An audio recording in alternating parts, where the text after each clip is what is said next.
And a letter from Mary Thompson in March 1996 proposes revenge on literary scoundrel Peter O. Whitmer, who had recently published a rather problematic and very unauthorized biography of Thompson. This is just things, we're starting small. These are some of the small things that kind of float up. Some material housed in NYPL offers tantalizing glimpses into eras of Thompson's literary production that are not well known or well recorded, or to works that have never seen the light of day. The records from New Yorker magazine contain a pitch letter from Elizabeth McKee, Thompson's agent, to New Yorker, dated May 3, 1960, offering for consideration a short story titled No Vire You. That's the three words, no, and then V-I-R-E, and then the letter U. There's a slim chance that some fellow nerd in the audience today might have encountered this story, and if so, call me. But as far as I've been able to tell, this is the only evidence that this short story, that we have, that this short story ever existed. The pitch letter offers no clues about length, or content, or style, but the archival box there in the library also has the rejection letter from New Yorker editor C.M. Newman, dated 16 May. Per the rejection letter, the typescript of the story was returned to Thompson, but then seems to have vanished. And No Vire You is now waiting as we speak to be rediscovered. Some materials require a short journey from the Schwartzman branch.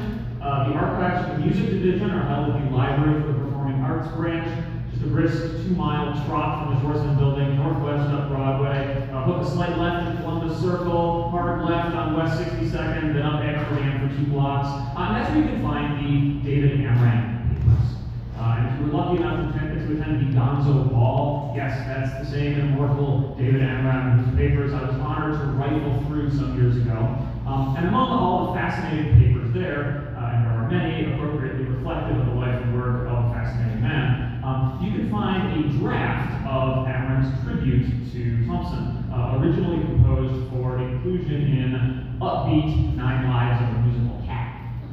This includes an account of Amram's first meeting with Thompson in 1959. I first crossed paths with Hunter S. Thompson in 1959 when he was working for the Middletown Record, a small paper in upstate New York.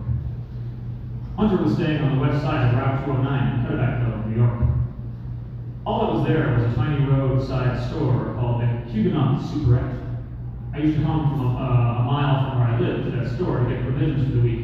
The Huguenot Superette was almost always empty, and the owner, after months of stony silence, finally spoke to me confidentially one afternoon about seeing flying saucers and saucer people in the field across the road, and how he had never dared tell anyone except for 2 people. Those 2 people were myself and someone he described as that crazy writer up on the hill in the cabin close both to his store and to my place. And reflection also includes a detailed account of the tribute to Hunter S. Thompson held in Louisville in 1996. Amram writes, I was invited to come down to organize a group of players into some kind of tribute band, as well as create all the music for the evening to accompany readers. I heard Hunter's familiar staccato bellow greetings as he roared into the backstage of the theater, dressed like a Viet Cong paratrooper, replete with an Aussie hat, a meerschaum pipe, and a flask of fine Kentucky brew. Come back here, Amram, after you rehearse, and we will reminisce, he said. These reminiscences significantly shaped Amram's reflections on Thompson's character, and as he puts it, he was often shy, sometimes reflective, always witty, and genuinely compassionate.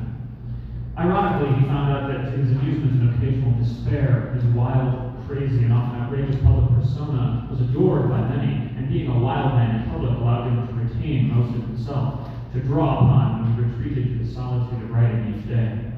I think he sensed that if he really allowed others to see him in his moments of gentility and kindness, they would feel disappointed, or feel that this was an act. Later, Thompson discussed with Amram what would have happened if he had actually liked the politicians and public figures that he covered in the 1972 presidential campaign for Rolling Stone. Thompson didn't put it into so many words, but the real inquiry squatting in the core of his thought exercise was, what would have happened if he had actually admired Richard Nixon? I would have remained an obscure journalist, if even that. The whole Gonzo thing is similar to what I'm sure Kerouac went through with the beach thing. Putting a label on someone has nothing to do with their work. I'm first and foremost a writer, just as Jack and all the great writers we remember today knew that they were. As a Southerner, I was brought up with old-fashioned ideals of what this country was all about. I still believe in those ideals and couldn't and never will just sit quietly by when I see our values being trashed and desecrated by lying wizards and thieves. The Louisville Tribute itself featured a number of celebrities, dignitaries, and various flavors of luminaries honoring Thompson. But, as Amaranth recollects, Hunter stood off stage by the curtain in the wings of the theater, cradling a fog machine, taken from the wall backstage, which was supposed to be used in the theater for emergencies to contain fires. Whenever anyone was giving their testimonials, Hunter began praising him incessantly. Hunter would bound onto the stage, and with perfect theatrical timing, spray them with the machine, filling the whole stage and front rows of the theater with fog until they cut their speech short. In the wee hours of the late night, early morning, as we were imbibing some fine Kentucky bourbon, I reminded Hunter of the old Huguenot superette and the flying saucer-loving proprietor from Route 209. I remember him, said Hunter. Does he still sell the same stale, week-old loaves of bread? Is he still there? Is he still alive? He's gone now, Hunter, I said. He has left us. Well, we all have to leave eventually, said Hunter. Let's have another drink and plan on staying around for a long time. Here's too many more. There's still a lot of work to be done. I should probably clarify that when I came to explore the NYPL archives, I really had no idea what I was going to find. The NYPL does hold some material designated as Hunter S. Thompson's papers. We'll get to that in a few minutes. But the vast majority of Thompson-related material is to be found in the Tom Wolfe papers, specifically the numerous boxes of preserved correspondence. Many of the letters exchanged by Wolfe and Thompson are faithfully reproduced in Fear Loving in America, but some aren't, and some, well, one of the things that the inclusions in Fear Loving in America doesn't reproduce is the envelopes Thompson used to mail his letters to Wolfe. This is where you might discover that Thompson would sometimes use his own custom Howl Farm stationery, or he might use an envelope pilfered from, say, the National College of State Trial Judges in Reno, with an additional H.S. Thompson, L.S.D. inscribed with the return address. Or he might dispense with any return address at all and simply write in block capitals, Martin Borman wears Iron Boy overalls on the face of the envelope instead. There are smaller stylistic twists and quirks of Thompson's correspondence too, opening the occasional letter to Wolfe with, Dear Hippenkinder, or signing off as Dr. Torque. There's the occasional point of resonance that glints in hindsight, like a series of increasingly scattered letters arranging for Wolfe to get his hands on the audio tapes Thompson recorded at Ken Kesey's Hell's Angels party in La Honda, which Wolfe would eventually use in his electric Kool-Aid acid test. Or the use of the phrase fear loathing when discussing President Lyndon Johnson in April 1968. The most extraordinary thing, though, in the entire Wolfe collection is something I only encountered because, selfishly, I wanted to see the original copy of one of my favorite pieces of Thompson's writing, his letter to Wolfe from March 3rd, 1971. Even amidst the pitch-perfect performance of righteous indignation, the music of Thompson's meticulous craft radiates through the letter. You worthless, stone-sucking bastard. I just got your letter of February 25 from the Grand Hotel in Roma, you swine. Here you are running around fucking Italy in that filthy white suit at $1,000 a day, laying all kinds of stone gibberish and wonky bullshit, while I'm out here in the middle of these goddamn frozen mountains in a death battle with a taxman and nursing cheap wine while my dogs go hungry and my cars explode and a legion of Nazi lawyers makes my life a goddamn wobbly nightmare. You decadent pig. Where the fuck do you get the nerve to go around telling those wops that I'm crazy, you worthless cocksucker. My Italian tour is already arranged for next spring, and I'm going to do the whole goddamn trip wearing a bright red field marshal's uniform and accompanied by 6 speed freak bodyguards, bristling with mace bombs, and when I start talking about American writers and the name Tom Wolfe comes up, by God, you're going to wish you were born a fucking iguana. And it goes on from there. This is, of course, one of Thompson's most famous letters. It's in Fear and Loathing in America. But given the chance to see the actual original iguana letter, of course I want to hold that in my hands. However, that letter is in the same folder of letters, another letter, that folder contains another letter to Tom Wolfe. This one dated April 20, 1971. This letter begins, Tom, here's the final version of part 1 of that Howl Duke in Las Vegas thing. Jan said he gave you an earlier, now obsolete version, although in some ways I like the early shot better because it moves faster. I typed this section you had in a motel in Pasadena, but hardly changed anything from the original crazed draft. I read this letter before. It's also reproduced in Fear and Loathing in America. But, right there, attached to the letter, was the original typescript draft of Fear and Loathing in Las Vegas that Thompson had sent to Wolfe in April 1971. I couldn't believe what I was holding in my hands. Some dispassionate corner of my brain registered that this was the earliest draft of any portion of Fear and Loathing in Las Vegas currently known. The experts that I read mostly relied on a Random House book or maybe acknowledged the Rolling Stone articles when relevant. Obviously, earlier drafts had to exist, but they were inaccessible to scholars until, apparently, the moment that I lifted it out of the NYPL archival folder. This is known amidst erudite academic circles as a big fucking deal. To unearth a prior version of a draft of a text that did not yet come under scholarly scrutiny was a major contribution to the field, and graduate students from a mid-sized Midwestern university did not make major contributions to the field. And yet, here it was. The typescript included a large title page covered with handwritten notes in Thompson's distinctive letter. Fear and Loathing is not simply by Howl Duke, Doctor of Journalism. Handwritten notes clarify that it was produced and directed, or perhaps narrated, by Howl Duke, Doctor of Gonzo Journalism. Below the title is another untidy heap of handwritten notes that makes the title page look like something of a movie poster, filled with credits. Music by Brewer and Shipley, The Rolling Stones, Company C, art by Ralph Steadman and Steve Elvin, from the personal notebooks of Hunter S. Thompson. The typescript itself was stocked with more handwritten emendations, tweaking the musicality of the prose. Dr. Gonzo's white rayon bell-bottoms were originally white sharkskin bell-bottoms. The hitchhiker was originally this poor bugger instead of this poor geek. The red shark zaps off instead of wings off. And that famous line, this is backcountry, gets its exclamation point instead of a simple period.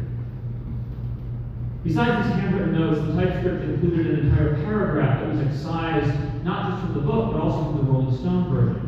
It appears in what is now Chapter 3, and it describes the last time that Thompson, or Duke, went to Sin City. My last trip to Las Vegas had been for the second Liston Patterson fight, a $100 press seat in the front row between Jim Bishop and Rocky Marciano, and a blue plastic press bag saying that I was the boxing editor of an East Coast newspaper. That fight had been a 0, a total bummer, 1 round. But it was worth the whole trip from New York just to watch Liston working out every afternoon on the stage at the Thunderbird, beating the heavy bag to the tune of a race band playing Night Train. At any hour of the day or night, you could wander into the casino and find something weird going on. Cassius Clay screaming death threats at Liston, or Joe Louis staring balefully down the blackjack table while Sugar Ray Robinson was beating the dealer stupid, doubling up on every bet, win or lose. So there you go, just a little snippet of Fear and Loathing in Las Vegas that got left on the cutting room floor. Sitting there in the reading room of the New York Public Library, I was buzzing with questions. Had I really found something new? Who was Steve Elvin? Who was Company C? I felt like Indiana Jones, like that 2-ton manta ray flying over the Bay of Bengal. The last thing I want to share with you from the NYPL archives is a Thompson original. You will all be familiar with the New York Times bestseller list for books. Yes, okay. And at some point in the early 70s, Thompson wanted to do the same thing. But instead of the New York Times, it would be for Rolling Stone. And instead of books, Thompson's bestseller list would be for drugs. The list is split between mass market rankings and a connoisseur's market. Thompson, or rather Dr. Keene, puts marijuana first on the mass market rankings, followed by street acid, heroin, seconal, and other downers, and hashish. Cocaine tops the connoisseur's market, followed by mescaline, sunshine acid, Moroccan gray hash, and high-grade Acapulco gold. These rankings are followed by explanatory notes, and at this point, I'll just read from the draft pages. Drug notes.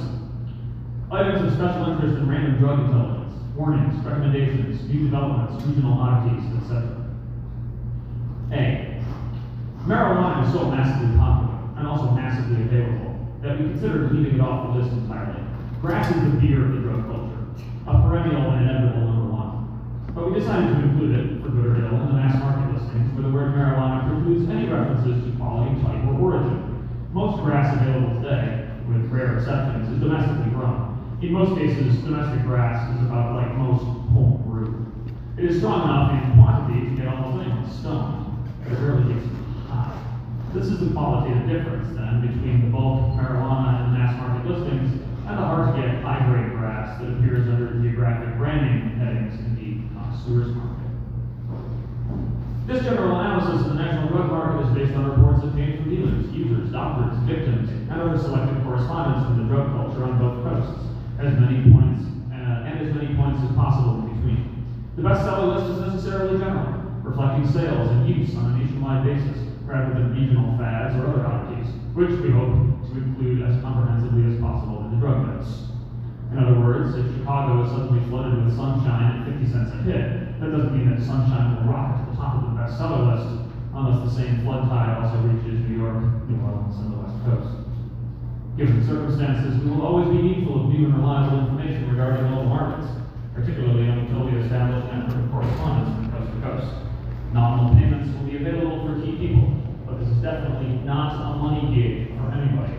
The bestseller list is compiled each month by Dr. Keene and the staff of Meat Possum International Limited in the public interest, and also to keep a national eye on the strange machinations of the drug trade.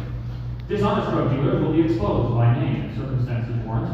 The time has come and gone when you can tell a pig or a breedhead by the length of his hair or his talk style.